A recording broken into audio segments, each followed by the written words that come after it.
Be good. Be very good.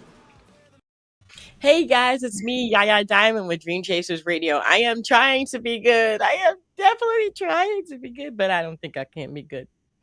I think I have like this permanent bad streak, but it's okay because I'm bad at interviewing. What? Well, That's you just go, girl. That's what we say. that's what we say, right, Reggie? That's what we say, That's Reggie. right. That's right. That's right. We bad. Yeah. Stupid bad, huh?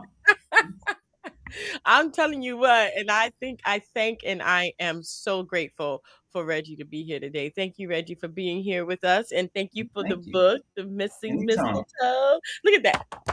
I got that in my hand right there. It's physical, and it's there.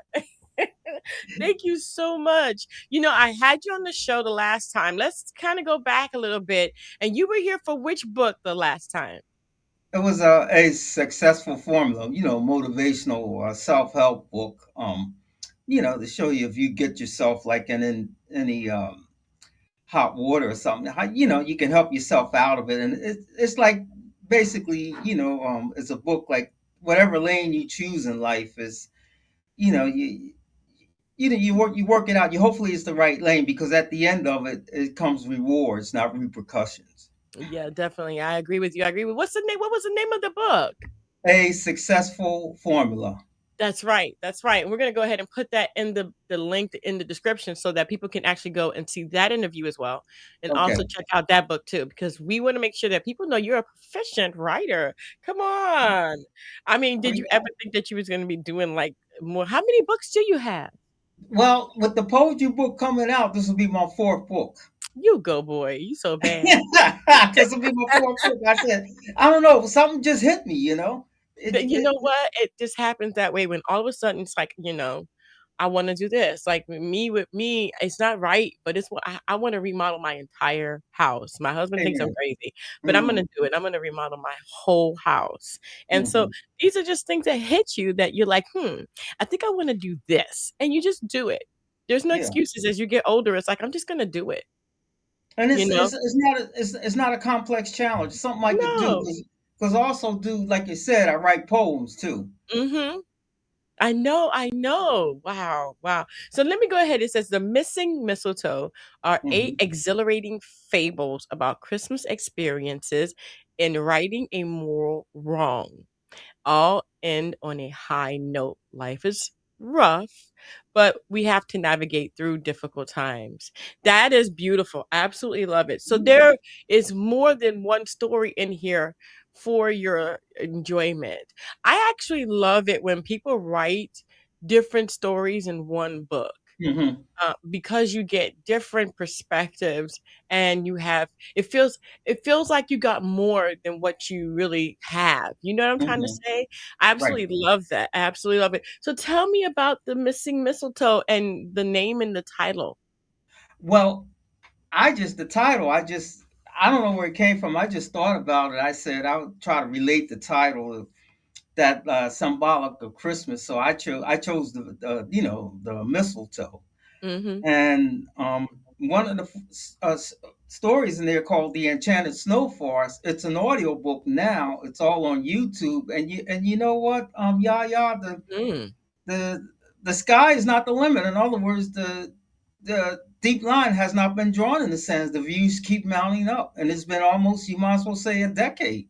Oh my gosh. Wow. Wow. The Enchanted Snow Forest. That is actually the very first uh Yeah. story in this book. And then after Mhm. that, you have the Forest Avenue, the House Withstanding, the Grumpy Old Man, a Christmas conundrum, Conundrum. Shelby, Two Worlds, a Christmas Miracle. So Eight here of them. there are eight Hmm. stories in this beautiful book. I mean, wow. Why eight stories? Did you have more stories and you just chose the eight? It just stuck with me at the time, because it's not easy writing. So I said eight. Let me try eight. I said I think that's significant to Mhm. try eight. If I had some more, it didn't come to my mind, so I said eight would be sufficient. I got you. I got you. I absolutely love what you've done though. I mean, you have not limited yourself and you've really put up an amazing product and put your all into it. What was it like to write 8 short stories though for one book? Yeah, I look at some of the other world famous authors who wrote these short Christmas allegories, and it hit me one night. And I said I put in my perspective about Christmas and life in general. I said let me give it a go, and I like the fact that they all end on a positive high Mhm. note. They're optimistic. You know what I'm saying? Definitely. I mean, life has to be optimistic even when it doesn't look like it will be. We No. all get through, we all get Hmm. through, and we're all going somewhere. And Yes, and we are. to tell you the truth, I do believe that regardless of where we end up, we all end up on the last moment of our lives, reflecting back. Do you have anything that you regret not doing today? I think, yeah, it's about writing because, like, see, I took some writing courses when I was in college, but at the time it didn't hit me. But now when I look back, I said if I could go back 45, 50 years, I would major, like, maybe get a master's in creative writing. Oh, that would be amazing. That would be kinda cool. Have you ever tried to think of maybe an honorary master's? Because you are author. You're an author. I mean, you're already a creative author. You're already a Hmm. creative writer. Wow, I think that's a good point. I'm glad you mentioned that. I'll look into that, an honorary master's. Thank you. Oh, yeah, definitely, definitely. You have to definitely do that. I mean, because to me, it's one of those things that if you're already doing it, then why go to the school for it? Right, that's it. You got a Yeah. point. Right. So I'm going to look into that honorary. Yeah, please do. Please do. So, give me a synopsis. What is your favorite story in the Missing Mistletoe? Okay, well, the Enchanted Snow Forest and actually a Christmas Conundrum is my favorite one because you know what it's about? It's about African Americans. It was during the Renaissance. You had a lot of African Americans, and on display during the Renaissance era, and it's about a witch. She falls in love with this guy named Chester, but his interests lie elsewhere. And obviously she's a jealous witch. She like kidnaps his fiance, and Mm, Chester looks into it and all like that, and he knows that uh Triot her yeah she's the witch. She won't leave him alone, so he pursues her, and ultimately she's going to try to kill her fiance. But guess what? The ending is deep because Chester confronts her. Triot, mhm. and they both wind up killing each other. What the heck? Oh my goodness. Oh goodness gracious. I'm They just said. wait. Oh gosh. Okay. I wanted to read something really quick in here Mhm. and I think this is kind of cool, but I wanted to read something that really kind of takes you there. Like I like your writing because I can picture where I'm at Mhm. in the book. I'm in the forest or I'm somewhere. Yeah. So let me just read this really quick. It says, "It was pitch black at night. Night was beneficial to them. The evil ladies were thrilled. They did their dirty works and not get caught." It's just one of those things where it just kind of takes me to like these ladies, these evil ladies. I don't know A what it coven was. of witches. That's what it was. A coven of Oh, witches. yeah, and I in the corrupt cave, right? Yeah, Um, the corrupt cave. yeah, and I'm like, "Oh my gosh, this is crazy." I mean, it just but you gotta read the story to kinda get to the end. Hmm. A lot of people tell me, "Oh, Yaya, you shouldn't read the end of the story." I'm a backwards reader. Hmm. I'm sorry. I read the last chapter. I always read the last chapter because Okay. to me, I wanna know what happened because I am the inquisitive person of how did they get there? Hmm.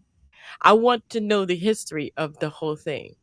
Hmm. A lot of people say, "Oh, don't tell me the plot of the story. Don't tell me the ending. Tell me the ending." I wanna know. Okay, so now that I know the ending, Hmm. how did that happen? What were the circumstances that got me there? What Yeah. were the circumstances that happened during the whole thing? I mean, I can just imagine the ups and downs of what I'm missing. I like to feel like I'm missing something. And so I think that what you've done is putting these short stories takes people through it so fast. Hmm. But will you ever write one of these entirely? I mean, have you ever done that? Um, you mean just one story, just on a book? Yeah. Not really. I could have, like I said, a Christmas conundrum, or I thought maybe like the Enchanted Snow Forest. But on the very last chapter about a Christmas miracle, I like Mhm. that one too. You have Danny, what's his name? Oh, Emmett. Mhm. His father, for almost four Christmases, he's been receiving nothing because his father's overseas fighting the war on terrorism, and his mom raises him, and Mm. he's like, frustrated. He's a little disappointed. The other kids get their toys. He doesn't have his, and Mhm. his other buddy that his name is Ben. They happen to experience the shame. They have the same experience, and they hear like there was like a man down at the one of the local YMCA branches, Mhm. and they want to go down there. It's Christmas Eve, and they walk on the snowy streets and all like that. And when they get inside, they go up. They knock on the door, and a big burly man comes in, and he's like he's normal looking. But then there's Mhm. other kids, a room that's vibrations, sit around with children, don't have stories or anything like that, Mhm. or Yeah. toys, and for the short of the time, the man transforms himself into Santa Claus, and he takes him off into the North Pole, because they never return to their real world. That's Mm. their blessing. They get toys for life. Oh my gosh, look at that. Who did the Uh-huh. artwork? I think the Regency Publishing, they published it. They Yeah? have. Mm-hmm. Nice. Mm-hmm. Nice. Well, this is wonderful. And you said you have another one coming out? It's a poetry book. This is my first poetry book. In fact, it's it'll be out in print the next week or two, and I'll make sure I'll mail you a copy. It's Oh, called please. yes, it's called Four Corners. It's also by the same publishing company, the Regency Publishing. Uh-huh. You know, Okay. and Awesome. Awesome. because they're still formatting the book, they're trying to make it look as best as possible. Right. Of course. Of course. Well, Reggie, this is beautiful, man. I'm telling Thank you, I you. thank you so much. And I can't wait for you to actually have like the next book and look into getting that honorary doctorate because I do believe I'm just a person talking, okay? Just to Hmm. me. If you're already doing something, then what's the point in going back to school? Unless it's a No, doctorate right, degree in being a right. medical doctor. Okay, you need to take your butt to school. But Hmm. but when it's coming like writing and editing and being an author and you want to go back to learn, just take some courses, but get your honorary. I mean, literally, you're already doing it. Hmm. You're Can I already share doing let you in on a secret with the it. we're in Yeah. the process of the Missing Mistletoe. That they told Mhm. me last summer um they had like 211 books, and they shortlisted 11 of them. Oh, it was actually 231 books, and Mhm. 11 books were shortlisted. One of them was mine, it's the Missing Mistletoe, and they now want to put it to a book to film adaptation. They're working on it. Oh my gosh, that is so good. Well, congratulations. Thank See, you you. don't need you don't need to go back to school. Forget that. Just get your honorary. Okay. That don't even make no sense. You don't got no time for that. Okay, right. I said, and Yeah. at first, I said, this sounds too good to be true, because I heard old catchphrase from years past says, "Don't be fooled. If something sounds too good to be true, it probably is." And then, Mhm. they kept sending like links, and like we're interested and all like that, and they say it's a one in a lifetime chance. So I spoke with entertainment lawyers. I looked at it, and we all thought that they were scam artists at first, but push come to shove, they're not. Mm. No, They're that's a not. good thing. Well, congratulations on that. Why? Thanks. And don't even go back to school. You're not gonna have time. No, I'm not going to go back now. I was. I said if I could. No, you are not gonna have time. You're gonna be way too busy with these books and these That's things right. and the movie and the this and the that. Look, darling, just looking to getting yourself an honorary doctorate degree Got- and move yourself on. A degree is a degree, right? yes, it is. The Mm-hmm. recognition is what you need. Mm-hmm. Well, then there you go. All right. But thank you, Reginald. Is there anything that we missed today that you'd like to say? Well, when the poetry books come out, I am going to give you a copy. And like I would say, my poetry books are like these books. They're positive, they're Hmm. inspirational, and they're optimistic. And, the whole purpose of writing poetry is to make a point. Yes. Yes, definitely, definitely. And the points sometimes can be love, could be sadness, it could be all kinds of different things. And it's just wonderful to have those emotions and understand that other people are going through that as well. And you just remind me, did you know a lot of people don't know this? From a religious perspective, God is a poet. Yes. Yes. Yes. The Bible is full of Three beautiful consecutive poems: poetry. Hmm. Psalms, Proverbs, and Solomon. Oh, Solomon. I love Solomon. That is my favorite book between Really? Solomon and Hmm. Esther. Those are my two favorite books. Yeah. The I said, wow. stories. The That blew my stories. mind when they said God. When someone told me that, I said, "Ain't that something?" Yeah. Yeah. Yeah. So right. So right. Oh yeah. Oh yeah. Well, wow. So this book is available. Where is this available? Is it on Amazon? Yeah, you get Amazon. It should be on Walmart. Yeah, it's definitely on Amazon, and also order copies of the Regency Publishing too. You might Awesome. get Well, a little discount, with the Regency Publishing. If you tell uh-huh. them you know me, they'll give you a little discount. Oh, tell me you know Reginald. That's it. That's it. Discount. Well, Reginald, thank you so much for being on the show. I appreciate it. We're gonna have those links in the description box below so people can actually find that for easily. Okay. Okay. All right. All right. And I appreciate you coming, and I'm looking forward to that poetry book. All right. You get it too. As soon as it come out, hot off the press. First come, Woo! first serve. Watch out for my fingers. I don't get burnt. All No, right. you won't. All right, guys, thank you so much for tuning in. Don't forget to dare to be different, but most of all, don't forget to go in the description and look for those links. Check out the book. It's called The Missing Mistletoe. It's got 8 beautiful stories in there, and you won't be disappointed. Reginald's an amazing writer. All right, Thank guys, you. until next time. Okay. Bye. Love it.